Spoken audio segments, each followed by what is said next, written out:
ഹനിയെ തട്ടിയത് ഇസ്രയേലാണ് എന്ന് അവർ തന്നെ വെളിപ്പെടുത്തിയിട്ടുണ്ട്. ഇപ്പോഴാണ് നേരത്തെ നമുക്ക് അറിയായിരുന്നു, സാർ ആദ്യമേ ചർച്ച ചെയ്ത കാര്യമാണ്. എങ്ങനെയാണ് ഇത്തരം ഒരു ദൗത്യത്തിലേക്ക് ഇസ്രായേൽ എത്തിയത്? അല്ല, അതിൻ്റെ പ്രത്യേകത എന്ന് പറയുന്നത് ഇസ്രായേൽ അങ്ങനെ സാധാരണ അവർ ചെയ്ത കാര്യങ്ങൾ ഇങ്ങനെ പുറത്ത് കയറി പറയാറില്ല.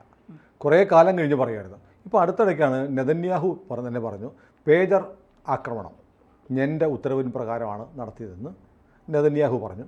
അതിനുശേഷം 2 ആഴ്ച മുമ്പ് മിഖായൽ എന്ന് പറയുന്ന ഒരു മൊസാദിൻ്റെ ഏജൻറ്റ്, അദ്ദേഹത്തിൻ്റെ ഒരു സുഹൃത്തും കൂടെ മുഖം മറച്ച് ചാനൽ 12 എന്ന് പറയുന്ന ഒരു ടെലിവിഷനിൽ വന്നിട്ട് എങ്ങനെയാണ് പേജർ ഓപ്പറേഷൻസ് നടത്തിയത്, പേജർ ബോംബുകൾ എങ്ങനെ പൊട്ടിച്ചു, അതെങ്ങനെ കണ്ടെത്തി, എങ്ങനെ ഉണ്ടാക്കി, എങ്ങനെ ഹിസ്ബുള്ളയ്ക്ക് കിട്ടി എന്നുള്ള ഡീറ്റെയിൽസ് എല്ലാം പറഞ്ഞു.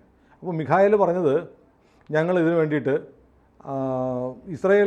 ഇറാന് ഹിസ്ബുള്ളയ്ക്ക് കൊടുക്കാൻ കുറേ പേജറുകൾ വേണമെന്ന് ഞങ്ങൾ മനസ്സിലാക്കി. എന്നിട്ട് ഞങ്ങൾ എന്ത് ചെയ്തു, ഞങ്ങളങ്ങ് ഉണ്ടാക്കി പേജർ, അതിനകത്ത് ബോംബൊക്കെ ഫിറ്റ് ചെയ്ത് ഞങ്ങൾ ഉണ്ടാക്കി.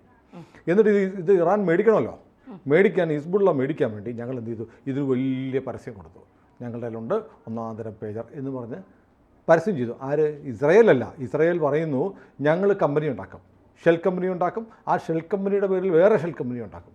അങ്ങനെ പല ഷെൽ കമ്പനികൾ എന്ന് പറഞ്ഞാൽ പച്ച മലയാളത്തിൽ പറഞ്ഞാൽ പ്രേക്ഷകർക്ക് എളുപ്പം മനസ്സിലാക്കാൻ പറഞ്ഞു തരാം. ഷെൽ കമ്പനി എന്ന് പറഞ്ഞാൽ കടലാസ് കമ്പനികളാണ്.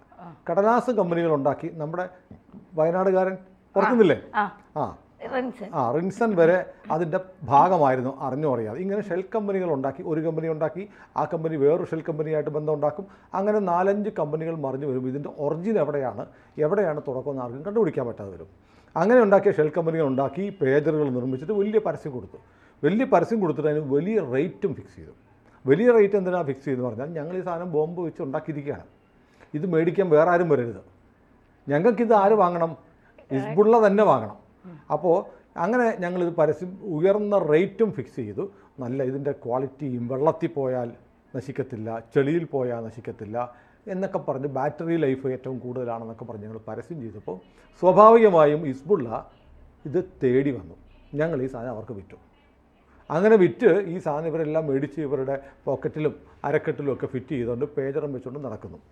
അപ്പോൾ ഹിസ്ബുള്ള തലവൻ നസറുള്ള ഉണ്ടല്ലോ, നസറുള്ള ബങ്കറിലിരിക്കുമ്പോൾ അദ്ദേഹത്തിന് ചുറ്റും അദ്ദേഹത്തിൻ്റെ സുരക്ഷാ ഭടന്മാരായ ഹിസ്ബുള്ള ഭീകരന്മാരൊക്കെ ഉണ്ടായിരുന്നു. അങ്ങനെ അയാളുടെ അടുത്തിരിക്കുമ്പോഴാണ് ഈ പേജർ സ്ഫോടനം ഉണ്ടാവുന്നത്. ബീപ്പ് ബീപ്പ് അടിക്കുകയും പേജറുകൾ പൊട്ടിത്തെറിക്കുകയും ചെയ്തു. നസറുള്ളയുടെ ചുറ്റുമുണ്ടായിരുന്ന ഇയാളുടെ കിങ്കരന്മാർ തലയറ്റും, നെഞ്ച് തുറന്ന് ഹൃദയം തകർന്നും അരക്കെട്ടിൽ നിന്ന് പൊട്ടിത്തെറിച്ചും കൈയും കാലും ഒക്കെ തെറിച്ചും മരിക്കുന്നത് കണ്ട് നസറുള്ള ഭയചകിതനായി വെളുത്തു വിളറിപ്പോയത് ഞങ്ങൾ കണ്ടു എന്ന് പറഞ്ഞാൽ, ഞങ്ങൾ കണ്ടെന്ന് പറഞ്ഞാൽ അവിടെ ഇസ്രായേലിൻ്റെ ചാരന്മാരുണ്ട്, അവർ കണ്ടിട്ട് റിപ്പോർട്ട് ചെയ്തു.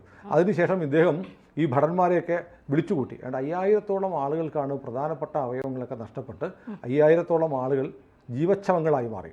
അതിന് ഈ മിഖായൽ എന്നു പേരുള്ള, മിഖായൽ ഒറിജിനൽ പേരല്ല, വ്യാജ പേരിൽ തലമറച്ച് ചാനൽ 12 വന്ന ഇൻ്റർവ്യൂ പറഞ്ഞാണ്, ഞങ്ങൾക്ക് വേണമെങ്കിൽ ഇവരെ എല്ലാം കൊല്ലാമായിരുന്നു, എല്ലാവരും മരിക്കണമെന്ന് ഞങ്ങൾ ആഗ്രഹിച്ചില്ല, കാരണം ഞങ്ങളോട് കളിച്ചാൽ നിൻ്റെ എന്തൊക്കെ പോകും എന്ന് മനസ്സിലാക്കി നീ ജീവിതകാലം മുഴുവൻ മറ്റുള്ളവന് ഞങ്ങളെ പേടിയുള്ള ഒരു അടയാളമായി ജീവിക്കണം. ഒരുത്തൻ കൈയില്ലാത്ത ഒരുത്തൻ പോകുമ്പോൾ കണ്ട, ഇസ്രായേലിനോട് കളിച്ചപ്പോൾ അവർ പണി കൊടുത്തതാണ്, അവൻ്റെ കൈ പോയി, അല്ലെങ്കിൽ കാല് പോയി, അല്ലെങ്കിൽ എന്തെങ്കിലുമൊക്കെ പോയി എന്ന തരത്തിൽ ഭയമുണ്ടാവണം. അതിനു വേണ്ടിയിട്ടാണ് ഞങ്ങൾ ഈ പേജർ ആക്രമണം നടത്തിയത്. അതിൻ്റെ രീതി പറഞ്ഞു കൊടുത്തു, ആദ്യമായി വെളിപ്പെടുത്തി. എന്നിട്ട് പറഞ്ഞു, പിറ്റേ ദിവസം ബാക്കിയുള്ള ഭടന്മാരെ നസറുള്ള വിളിച്ചപ്പോൾ ഞങ്ങൾ അയാളുടെ കണ്ണുകളിൽ കണ്ടത് ഭയവും പരാജിതൻ്റെ ഭാവവുമായിരുന്നു. അതിനുശേഷം ഹിസ്ബുള്ള തലപൊക്കിയിട്ടില്ല അല്ലേ. പിന്നീട് നസറുള്ളയെ പോലും ബോംബെറിഞ്ഞ് ആഴത്തിൽ പോകുന്ന ബങ്കറുകൾ തകർക്കുന്ന ബോംബിട്ട് ഇസ്രായേൽ കൊന്നു. അപ്പോൾ അത് വെളിപ്പെടുത്തിയത് 2 ഏജൻറ്റുമാർ മുഖം മറച്ച് ചാനലിൽ വന്നിട്ടാണ്, ചാനൽ 12 എന്ന് പറയുന്ന ടെലിവിഷനിൽ വന്നിട്ടാണ് ഇത് പറഞ്ഞത്. ഇതേ ചാനൽ 12 ഇപ്പോൾ സംപ്രേഷണം ചെയ്തിരിക്കുന്നത് ഇസ്രായേലിൻ്റെ വിദേശകാര്യമന്ത്രിയായ ഇസ്രായേൽ കാറ്റ്സിൻ്റെ വെളിപ്പെടുത്തലാണ്. ഇസ്രായേൽ കാറ്റ്സ് പറയുന്നു, ഞങ്ങളാണ് ഹനിയെ കൊന്നത്, ഹനിയെ കൊല്ലുക എന്നുള്ളത് ഞങ്ങളുടെ ലക്ഷ്യമായിരുന്നു, കാരണം അയാളാണ് ഹമാസിൻ്റെ തലവൻ, അയാൾ ഖത്തറിലിരിക്കുകയായിരുന്നു, അയാളെ കൊല്ലണം എന്ന് ഞങ്ങൾ തീരുമാനിച്ചു. ഒക്ടോബർ 7-ാം തീയതി ഇസ്രായേലിലേക്ക് കടന്നു വന്ന് ഹമാസ് ഭീകരന്മാർ ഈ ആക്രമണം നടത്തി ഞങ്ങളുടെ 1200-ഓളം ആളുകളെ കൊല്ലുകയും 300ഓളം ആളുകളെ പിടിച്ചുകൊണ്ടു പോവുകയും ചെയ്ത ആ ദിവസം തന്നെ തീരുമാനിച്ചു ഹമാസിൻ്റെ ഏറ്റവും വലിയ തലവനായ ഹനയെ കൊല്ലണം എന്ന് ഞങ്ങൾ തീരുമാനിച്ചു. പക്ഷേ ഒരു തടസ്സം ഉണ്ടായിരുന്നു. അയാൾ ഇരിക്കുന്നത് ദോഹയിലാണ്. ദോഹ ഖത്തറിൻ്റെ തലസ്ഥാനം. അവിടെ പോയി കൊല്ലാൻ ആലോചിച്ചു. ഞങ്ങൾക്ക് അതിനുള്ള സന്നാഹമൊക്കെ ഉണ്ട്. ഞങ്ങൾ വിചാരിച്ചാൽ ഖത്തറില്ല, ലോകത്ത് അവിടെ പോയി. എപ്പോഴും നെതന്യാഹു പറയുമല്ലോ, ലോകത്തൊരിടത്തും ഇസ്രയേലിൻ്റെ കൈ ചെല്ലാത്ത ഒരു സ്ഥലവും ഇല്ല. ABC സ്റ്റുഡിയോ വരെ വരും കേട്ടോ, സൂക്ഷിച്ചോളാം. അപ്പോൾ ഇസ്രയേലിൻ്റെ കൈയെത്താത്ത ഒരിടവും ഇല്ലെന്ന് എപ്പോഴും നെതന്യാഹു പറയാറുണ്ട്. അങ്ങനെയുള്ള നെതന്യാഹുവിൻ്റെ മുന്നിലേക്ക് ഈ തീരുമാനം വന്നപ്പോൾ അവർ ആലോചിച്ചു, എന്തൊക്കെയാണ് നമ്മുടെ ബന്ദികളെ പിടിച്ചുകൊണ്ട് പോയല്ലോ, ബന്ദികളെ വിട്ടുകെട്ടണം. അതിന് ചർച്ച നടക്കുന്നുണ്ട്. ചർച്ച നടത്താൻ ഏറ്റവും പറ്റിയ സ്ഥലം ദോഹയാണ്. ദോഹയിലാണ് ഇവർ ഹമാസിൻ്റെ പൊളിറ്റ് ബ്യൂറോ അംഗങ്ങളുള്ളത്. അപ്പോൾ അവിടെ ഇരിക്കുന്ന ഒരാളെ നമ്മൾ അവിടെ ചെന്ന് കഴിഞ്ഞാൽ കൊന്നാൽ ദോഹയ്ക്ക് ഇഷ്ടപ്പെടത്തില്ല, ഖത്തറിന് ഇഷ്ടപ്പെടത്തില്ല. അതുകൊണ്ട് അവിടെ പോയി കൊല്ലുന്നത് പ്രായോഗികമല്ല. അതുകൊണ്ട് ദോഹ എന്നുള്ളത് വെട്ടി. പിന്നെ നോക്കുമ്പോൾ 2 പ്രധാനപ്പെട്ട സ്ഥലങ്ങളുണ്ട്, 3 പ്രധാനപ്പെട്ട സ്ഥലങ്ങളുണ്ട്. സ്ഥിരമായി ഇസ്മയിൽ ഹനിയ സന്ദർശിക്കുന്ന സ്ഥലങ്ങൾ. 1 തുർക്കി, 2 മോസ്കോ, 3 ടെഹ്റാൻ, ഇറാൻ്റെ തലസ്ഥാനം. അപ്പോൾ ആദ്യമേ ഖത്തർ ഒഴിവാക്കി, 4 സ്ഥലങ്ങളായിരുന്നു, അതിൽ ഖത്തർ ഒഴിവാക്കി. പിന്നെ തുർക്കി എടുത്തു. തുർക്കിയിലും മോസ്കോയിലും ടെഹ്റാനിലും പിന്നെ ഖത്തറിൽ താമസിക്കുന്നു, ദോഹയിൽ താമസിക്കുന്നു. ദോഹയിൽ നിന്ന് ഈ 3 സ്ഥലങ്ങളിലേക്ക് നിരന്തരം സഞ്ചരിക്കുന്ന ആളാണ് ഇസ്മയിൽ ഹനിയ. അതുകൊണ്ട് എവിടെ ഓരോന്നായി എടുത്തു. ആദ്യം തുർക്കിയിൽ പോകുമ്പോൾ തട്ടാൻ തീരുമാനിച്ചു. അപ്പോൾ അത് വിശകലനം ചെയ്തപ്പോഴത്തേക്ക് തുർക്കിയിൽ പോയി തട്ടിയാൽ ഇപ്പോൾ നമുക്ക് തുർക്കിയുമായിട്ട് എർദോഗനുമായിട്ട് പ്രശ്നങ്ങളൊന്നുമില്ല. അവിടെ പോയി ആ രാജ്യത്തിൻ്റെ പരമാധികാര മേഖലയിൽ കയറിയിട്ട് അവിടെ പോയി കൊന്നാൽ ഇനി തുർക്കിയായിട്ടൊരു പ്രശ്നമാവും. തൽക്കാലം ആ വഴിക്ക് പോകണ്ട തീരുമാനിച്ചു. അടുത്തത് മോസ്കോ എന്നുള്ള ഓപ്ഷൻ, റഷ്യയിൽ. അതും വന്നപ്പോൾ ഞങ്ങൾ ആലോചിച്ചു, ഇപ്പോൾ പുടിനുമായിട്ട് നമുക്ക് പ്രശ്നമൊന്നുമില്ല. മോസ്കോയിൽ പോയി നമ്മളൊരു ഓപ്പറേഷൻ നടത്തിയാൽ അത് പുടിന് നേരെയുള്ളൊരു വെല്ലുവിളിയായിട്ട് വ്യാഖ്യാനിക്കപ്പെടാം. അപ്പോൾ റഷ്യയെ കൂടുതലേക്ക് വലിച്ചിഴക്കേണ്ട. പിന്നെയുള്ളത് ടെഹ്റാനായിരുന്നു. ടെഹ്റാൻ പിന്നെ നമ്മുടെ പരമ്പരാഗത ശത്രുവാണ്. നമ്മൾ അടിക്കാനൊരു കാര്യം നോക്കിയിരിക്കുകയാണ്. എന്നാൽ പിന്നെ ഇറാൻ തന്നെ ടെഹ്റാൻ തന്നെ തീരുമാനിച്ചു. അങ്ങനെ ഇരിക്കെ മെയ് 19 ഇറാൻ്റെ പ്രസിഡന്റ് ഇസ്മായിൽ റൈസി സഞ്ചരിച്ചിരുന്ന വിമാനം തകർന്നു. ആ വിമാനം തകർന്നതിനെക്കുറിച്ച് ഇറാൻ പാർലമെൻറ്റിലെ പ്രതിപക്ഷം പറഞ്ഞത്, പേജർ സ്ഫോടനം നടന്ന് ലെബനോണിൽ ഹിസ്ബുള്ള ഒരുപാട് പരിക്ക് പറ്റി, 5000ഓളം പേർക്ക് പരിക്ക് പറ്റി, 800ഓളം പേര് മരിച്ചു. അങ്ങനെയുള്ള പേജർ ഇവരുടെ പ്രസിഡൻ്റായിരുന്ന ഇറാൻ്റെ പ്രസിഡന്റ് റൈസിയുടെ കയ്യിലുണ്ടായിരുന്നു. ഇനി ഹെലികോപ്റ്റർ പറന്നു പോകുമ്പോൾ ഇറാൻ പ്രസിഡന്റ് റൈസിയുടെ പേജർ പൊട്ടിത്തെറിച്ചതാണോ ഹെലികോപ്റ്റർ തകരാനുള്ള കാരണം എന്ന് ഇറാൻ സംശയിക്കുന്നുണ്ട്. ഇറാൻ പാർലമെൻറ്റിൽ ഈ പ്രശ്നം വന്നു. നമ്മൾ പൊതുവിൽ പറയപ്പെടുന്നത് അവർക്കിപ്പോൾ അമേരിക്കയുടെ ഉപരോധം മൂലം സാങ്ഷൻസ് ഉള്ളത്. സാങ്ഷൻസ് എന്ന് പറഞ്ഞാൽ ഉപരോധമാണ്. സാങ്ഷൻ എന്ന് പറഞ്ഞാൽ ഇംഗ്ലീഷിലെ തദ്ഭവം അർത്ഥമെടുത്താൽ അനുമതി എന്നാണ്. പക്ഷേ അനുമതി നിഷേധിക്കുന്നതിനാണ് സാങ്ഷൻ എന്ന് പറയുന്നത്. ഉപരോധമാണ്. ഉപരോധത്തിൻ്റെ ഭാഗമായി ആധുനികവൽക്കരണമൊന്നും നടത്താത്തതുകൊണ്ട് 30-35 വർഷം പഴക്കമുള്ള ഒരു ഹെലികോപ്റ്ററിലാണ് റൈസി പകർന്നതെന്നും അതുകൊണ്ട് പഴക്കം കൊണ്ട് ആ വിമാനം തകർന്നു എന്നുമാണ് പൊതുവിൽ പറയപ്പെടുന്നത്. അതിൻ്റെ ഉത്തരവാദിത്വം ഇന്നുവരെ ഇസ്രായേൽ ഏറ്റെടുത്തിട്ടില്ല. അപ്പോൾ ഒരു കാര്യം ചെയ്യാൻ അവർ തീരുമാനിച്ചു. ഈ റൈസി കൊല്ലപ്പെട്ടപ്പോൾ റൈസിയുടെ ഫ്യൂണറലിൽ ശവസംസ്കാര ചടങ്ങിൽ ഇസ്മയിൽ ഹനിയ വരുന്നുണ്ട്. അവിടെ വെച്ച് തട്ടാൻ ആദ്യം തീരുമാനിച്ചു. എല്ലാം റെഡിയായി. അവസാനം നെതന്യാഹുവിൻ്റെ ക്ലിയറൻസിന് ചെന്നപ്പോൾ മൊസാദ് പറഞ്ഞു അതിനകത്തൊരു പ്രശ്നമുണ്ട്. അപ്പോൾ ഇയാൾ ഒരു മരണാനന്തര ശുശ്രൂഷയിൽ പങ്കെടുക്കുന്ന സ്ഥലത്ത് വെച്ച് ഹനിയെ കൊന്നാൽ സിവിലിയൻസ് ഒരുപാട് പേര് മരിക്കും, സാധാരണ ജനങ്ങൾ ചുറ്റും ഉണ്ടാകും. അപ്പോൾ നിരപരാധികളായ അവരെ കൂടെ കൊല്ലേണ്ട കാര്യമില്ല. അങ്ങനെ കൊന്നാൽ ജനം നമുക്കെതിരാകും, ലോകമാധ്യമങ്ങൾ നമുക്കെതിരാകും. അതുകൊണ്ട് അതും വേണ്ട എന്ന് തീരുമാനിച്ചു. ഒറ്റയ്ക്ക് ഇയാളെ മാത്രമായി കൊല്ലണം. അതിനുള്ള വഴി എന്താണെന്ന് നെതന്യാഹു ചോദിച്ചു. അപ്പോൾ മൊസാദ് പറഞ്ഞു ഞങ്ങൾ വഴി കണ്ടെത്താം എന്ന് പറഞ്ഞു. അങ്ങനെയാണ് നമ്മൾ പറഞ്ഞ ആദ്യത്തെ 4 രാജ്യങ്ങൾ ആ ഓപ്ഷൻ മാറി പല ഓപ്ഷൻസ് ഇങ്ങനെ പരിശോധിച്ചിട്ടാണ് ഇരിക്കുമ്പോഴാണ് പെഷസ്ക്യാൻ പുതിയ പ്രസിഡൻ്റായിട്ട് റൈസിയുടെ മരണത്തിന് ശേഷം പെഷസ്ക്യാൻ പുതിയ ഇറാൻ്റെ പ്രസിഡൻ്റ് ആവുന്നു. അദ്ദേഹത്തിൻ്റെ സ്ഥാനാരോഹണ ചടങ്ങിൽ വീണ്ടും ഹനയ്യ വരുന്നു. അപ്പോൾ മൊസാദ് ഇങ്ങനെ അന്വേഷിച്ചു ഇയാൾ വന്നാൽ എവിടെയാണ് താമസിക്കുന്ന സ്ഥലം അറിയാം. അവിടെയുള്ള ഒരു പ്രധാനപ്പെട്ട ഏറ്റവും ലക്ഷൂറിയസ് ആയിട്ടുള്ള ഒരു റിസോർട്ടല്ല ഗസ്റ്റ് ഹൗസ്. ആ ഗസ്റ്റ് ഹൗസിലാണ് താമസിക്കുന്നത്. സൈന്യത്തിൻ്റെ കയ്യിലുള്ള സാദത്ത് അബാദ് എന്ന് പറയുന്ന ഒരു ആഡംബര ഗസ്റ്റ് ഹൗസ് ഉണ്ട്. അത് ഇറാൻ റവല്യൂഷണറി ഗാർഡ്സ് എന്ന് പറയുന്ന അവിടുത്തെ പ്രത്യേക എലീറ്റായിട്ടുള്ള ഒരു സേന സംരക്ഷിക്കുന്ന ഗസ്റ്റ് ഹൗസാണ്. അവിടെയാണ് വന്നപ്പോഴൊക്കെ ഹനയ്യ താമസിക്കാറുള്ളത്. അവിടെ ഒരു പ്രത്യേക മുറി ഇയാൾക്ക് ഭയങ്കര ഇഷ്ടമാണ്. ആ മുറിയിലെ താമസിക്കൂ എന്ന് മൊസാദ് മനസ്സിലാക്കി. അപ്പോൾ അവിടെ വെച്ച് ഇയാളെ തട്ടണമെന്നാണ് തീരുമാനിച്ചത്. അതിനുള്ള കാര്യങ്ങളൊക്കെ ഞങ്ങൾ റെഡിയാക്കി. ഇയാൾ ഈ സ്ഥാനാരോഹണത്തിന് പോകുന്നതിന് മുമ്പ് കൊല്ലണോ, അതിൽ പങ്കെടുപ്പ് കൊല്ലണോ, അത് കഴിഞ്ഞ് കൊല്ലണോ എന്ന് 3 ഓപ്ഷൻസ് ഉണ്ടായിരുന്നു. സ്ഥാനാരോഹണത്തിന് തൊട്ട് മുമ്പ് കൊല്ലാനാണ് ആദ്യം തീരുമാനിച്ചത്. അപ്പോൾ പിന്നെ ഒരു സംശയം വീണ്ടും വന്നു. അങ്ങനെ ചെയ്യുമ്പോഴത്തേക്ക് ഒരു രാജ്യത്തിൻ്റെ പ്രസിഡന്റ് ചുമതല ഏറ്റെടുക്കുക, അതിന് തൊട്ട് മുമ്പ് ചെയ്യുമ്പോഴത്തേക്ക് മറ്റൊരുപാട് രാജ്യങ്ങളുടെ പ്രതിനിധികൾ പങ്കെടുക്കുന്നുണ്ട്, അവരെ ആകെ അവഹേളിച്ചതുപോലെ തോന്നും. അതൊരു അന്താരാഷ്ട്രമായി ഒരു മോശം ഉണ്ടാകും. അതുകൊണ്ട് അത് വേണ്ട. അതിനിടയ്ക്ക് വന്നാലും ഈ പറയുന്ന പോലെ മറ്റുള്ള ആളുകൾ കൊല്ലപ്പെടാം, അതും തള്ളി നോക്കൂ. എത്ര ഓപ്ഷൻസ് തള്ളിക്കളഞ്ഞു നോക്കൂ.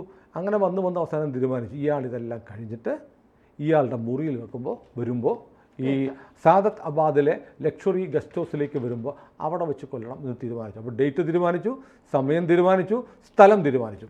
സ്ഥലം തീരുമാനിച്ചു കഴിഞ്ഞ് ഇനി എന്താണ് സംഭവിച്ചതെന്ന് പറഞ്ഞാൽ, ഇനിയാണ് രസകരമായ കാര്യം. നമുക്കെല്ലാം അറിയാം, അവിടെ അദ്ദേഹത്തിൻ്റെ കിടക്കക്കടുത്ത് ഒരു ഇംപ്രൊവൈസ്ഡ് എക്സ്പ്ലോസീവ് ഡിവൈസ് IED എന്നുവെച്ചാൽ ഒരു ബോംബാണ്, സിമ്പിളി ഒരു ബോംബെന്ന് പറയാം, ബോംബ് സ്ഥാപിച്ചു. കിടക്കക്കടിയിൽ കൊണ്ടൊരു ബോംബ് വെച്ചു. അവിടെ ഒരു വലിയ ചോദ്യമുണ്ട്, എങ്ങനെ ഇയാൾ വരുന്ന സ്ഥലത്ത് അയാൾ കിടക്കാൻ പോകുന്ന ബെഡിനടിയിൽ ബോംബ് വെച്ചു? അതിൻ്റെ ഉത്തരം ഇസ്രയേൽ കാറ്റ്സ് പറയുന്നില്ല. അതൊക്കെ ഞങ്ങൾ ചെയ്തു. അപ്പോൾ അവിടെ ചിലപ്പം ഇറാൻ്റെ റിപ്പബ്ലിക്കൻ ഗാർഡ്സിൻ്റെ സഹായം ഉണ്ടാവാം, ഇറാൻകാരായ സൈനിക ഉദ്യോഗസ്ഥരുടെ സഹായം ഉണ്ടാകും. അവരിൽ ആരെങ്കിലുമൊക്കെ മൊസാദിൻ്റെ ആളായിരിക്കാം. ആ മുറിയിൽ ഒരു ക്യാമറയിലും പെടാതെ VVIP ആയിട്ടുള്ള ഇസ്മയിൽ ഹനിയയുടെ കിടക്കക്കടിയിൽ ബോംബ് വെച്ച് മൊസാദ് അതിൻ്റെ റിമോട്ടുമായി കാത്തിരിക്കുകയാണ്. അപ്പോൾ ഒരു അബദ്ധം പറ്റി. ആ മുറിയിലെ AC കേടായിപ്പോയി.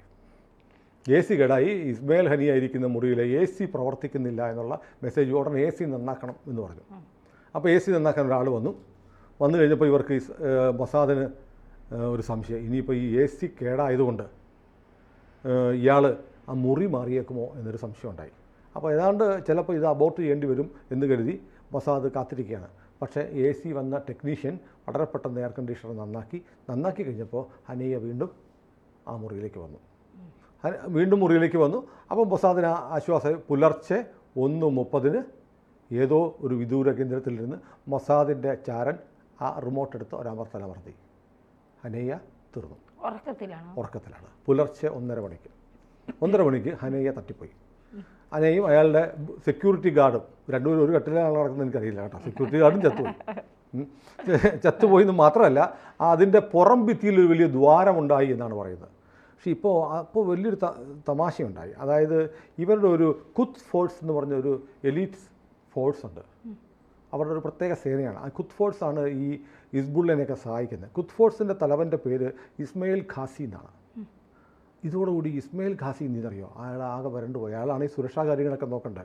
അയാൾ ഉടനെ നമ്മുടെ അയാത്തുള്ള ഖൊമനയെ വിളിച്ചിട്ട് പറഞ്ഞു, ആ കിഴവനുണ്ടല്ലോ തടിക്കാരൻ പൊത്തിനകത്തിരിക്കുന്ന അയാളെ വിളിച്ചിട്ട് പറഞ്ഞു, ഈ ഒരു ഇസ്രായേലിൽ നിന്നൊരു മിസൈൽ വന്ന് ഈ ഗസ്റ്റ് ഹൗസിലേക്ക് വീണിട്ട് ഹനിയെ തട്ടിപ്പോയെന്ന് പറഞ്ഞു.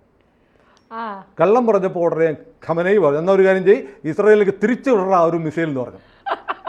അങ്ങനെ ഒരു മിസൈൽ അയക്കാൻ പോയപ്പോഴത്തേക്ക് ഇറാൻ റവല്യൂഷണറി ഗാർഡ്സിൻ്റെ അവിടെയുള്ള സെക്യൂരിറ്റി തലവൻ വിളിച്ചിട്ട് പറഞ്ഞു, മിസൈൽ ഒന്നും വന്നില്ല, ഇതിനകത്ത് കിടക്ക മുറിക്കകത്ത് ബോംബ് പൊട്ടിയാണ് അയാൾ മരിച്ചെന്ന് പറഞ്ഞു. അതോടെ ഈ ഖുദ് ഫോഴ്സിൻ്റെ തലവൻ ഇസ്മയിൽ ഖാസി വല്ലാതെ പ്രതിസന്ധിയിലായി. പിന്നെ കുറേ നാളത്തേക്ക് ഇയാളെ കേൾക്കാനില്ലായിരുന്നു. ഇപ്പോഴും അയാളെക്കുറിച്ച് കേൾക്കുന്നില്ല. നമ്മളിടയ്ക്കൊരു വാർത്ത വന്നിരുന്നു, ഇയാൾ ചാരനാണ്, ഇയാളാണ് ഹനയ്യയുടെ കൊലപാതകത്തിന് സഹായിച്ചത് എന്നൊക്കെ പറഞ്ഞ് ചില വാർത്തകളൊക്കെ ഉണ്ടായിരുന്നു. പക്ഷേ ഇപ്പോൾ അയാളെ കാണാനില്ല എന്ന് ആ സമയത്ത് വാർത്തയുണ്ടായിരുന്നു.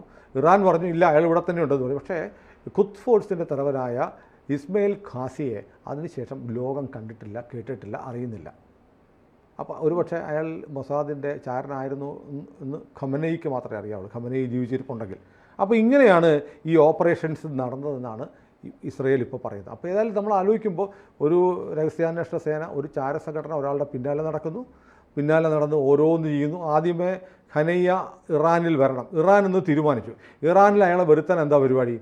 ആദ്യം തീരുമാനിച്ചു, അന്നൊരു കാര്യം അവിടെ ഒരു ശവസംസ്കാര ചടങ്ങിന് വരട്ടെ എന്ന് എഴുതിയിട്ട് ഇറാൻ്റെ പ്രസിഡന്റിനെ അങ്ങ് തട്ടി. ഒന്ന് ആലോചിച്ച് നോക്കൂ, ഇറാൻ്റെ പ്രസിഡന്റിൻ്റെ വിമാനം അങ്ങ് തകർത്തു. അപ്പോൾ ഉറപ്പായിട്ടും വരുമല്ലോ. പക്ഷേ അപ്പോഴത്തേക്ക് പറഞ്ഞു അവിടെ വെച്ച് ശവസംസ്കാര ചടങ്ങിൽ വെച്ച് കൊന്ന മോശമാണ് എന്ന് പറഞ്ഞപ്പോഴത്തേക്ക് അത് ക്യാൻസൽ. അപ്പോൾ പിന്നെ മറ്റേ പുള്ളി എന്തിനാ കൊന്നു, ഒരാളുടെ ജീവൻ വെറുതെ പോയി അല്ലേ. അത് കഴിഞ്ഞപ്പോഴത്തേക്കാണ് പിന്നീട് ഏത് രാജ്യം എന്നുള്ള തീരുമാനം വന്നു. അങ്ങനെ പല ഓപ്ഷൻസ് നോക്കൂ. അവസാന നിമിഷം ഒരു AC മെക്കാനിക്ക് കൃത്യസമയത്ത് വന്നില്ലെങ്കിൽ ഇത് അബോർട്ട് ചെയ്ത് പോകുമായിരുന്നു. അപ്പം കൃത്യമായും മൊസാദ് ചെയ്യുന്ന ഒരാളുടെ പിന്നാലെ ഇങ്ങനെ നടന്ന് അത് കൃത്യമായി അവസരം നോക്കി അത് ചെയ്യാൻ ലോകത്തിൻ്റെ എല്ലാ ഭാഗത്തും ബീബി പറയുന്ന പോലെ, നെതന്യാഹു പറയുന്ന പോലെ ഇസ്രയേലിൻ്റെ കരങ്ങൾ ചെല്ലാത്ത ഒരിടവും ഇല്ല. അല്ലാതെ നമ്മൾ വിചാരിക്കുന്ന പോലെ ഉറങ്ങിക്കിടന്നപ്പോൾ ഒലക്കടിച്ചല്ല ആരെ കൊന്നത്, ഇസ്മയിൽ ഹനിയെ കൊന്നത്. അപ്പോൾ അതിൻ്റെ ഇത്രയും വിവരങ്ങൾ ഇപ്പോൾ പുറത്തു വന്നിട്ടുണ്ട്. 2 പ്രധാനപ്പെട്ട വിഖ്യാതമായ പുസ്തകങ്ങളുണ്ട്. ഒന്ന് മൊസാദ് എന്ന് പറഞ്ഞൊരു പുസ്തകമുണ്ട്, 2 IDF കമാൻഡോ എന്ന് പറഞ്ഞൊരു പുസ്തകമുണ്ട്, IDFൻ്റെ കഥ പറയുന്നത്. ഈ 2 പുസ്തകങ്ങളിൽ ലോകത്ത് ഹമാസ് നടത്തിയിട്ടുള്ള ഓപ്പറേഷനുകളുടെ ഒരു ഡോക്യുമെൻറ്റേഷനാണ് ഇത്. അപ്പോൾ ഈ യുദ്ധവുമായി ബന്ധപ്പെട്ടുള്ള ഒരുപാട് കാര്യങ്ങൾ ഇനി വരാൻ പോകുന്നത് ഒരു അടുത്ത വർഷമോ അല്ലെങ്കിൽ 4-5 വർഷം കഴിഞ്ഞ് ഇറങ്ങാൻ പോകുന്ന മറ്റു ചില പുസ്തകങ്ങളായിരിക്കും. ഏതായാലും യുദ്ധതന്ത്രത്തിൽ ചാരവൃത്തിയിൽ ശത്രുവിനെ എലിമിനേറ്റ് ചെയ്തതിൽ എക്കാലത്തും ലോകത്തെ എല്ലാ സായുധ സേനകൾക്കും ഒരു പാഠപുസ്തകമാണ് മൊസാദിൻ്റെ ചരിത്രം. ആ ചരിത്രത്തിലെ ഒരു പുതിയ അധ്യായമാണ് ഇപ്പോൾ ഇസ്രയേൽ കാറ്റ്സ് തുറന്നു പറഞ്ഞിരിക്കുന്നത്. ഇതും ചാനൽ 12 എന്നുള്ള ടെലിവിഷനിലൂടെയാണ് സംപ്രേഷണം ചെയ്തിരിക്കുന്നത്. കൂടുതൽ അറിയേണ്ട ആളുകൾക്ക് ചാനൽ 12 പോയി കാണാം.